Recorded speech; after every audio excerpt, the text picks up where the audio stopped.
Welcome to my chambers.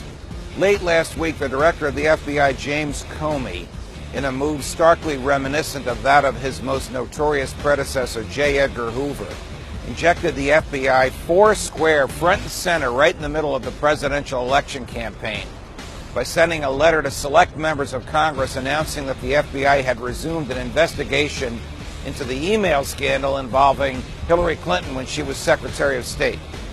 The FBI should certainly go wherever the evidence takes it.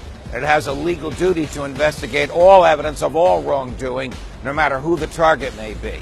But it is prohibited from giving snapshot reports of the status of investigations, particularly in this case, where FBI agents had yet to examine the emails which they claimed might be where they thought they were going to be. What is all of this about? All of this is about Director Comey trying to change the image of the FBI, which he created in July when he rejected a mountain of evidence of Mrs. Clinton's guilt. Yet at the same time he rejected that mountain of evidence and said we're not going to seek her indictment, he laid out all the evidence against her, infuriating members of the FBI, infuriating the agents who had worked on the case, infuriating a lot of retired FBI agents who said basically, what the heck are you doing here? It is not the job of the director of the FBI to be making public announcements about the legal sufficiency of evidence.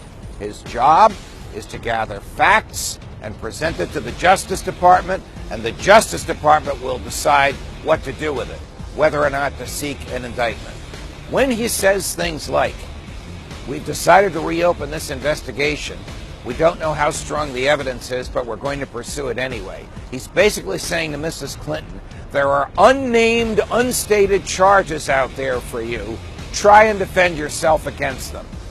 That's a horrific violation of due process, the essence of which is notice and fairness, telling the defendant what the evidence is and being fair to that defendant, dropping a bomb 10 days before Election Day, so to speak, is a violation of Justice Department regulations which prohibit the government from making comments about a criminal investigation of people running for office within 60 days of an election.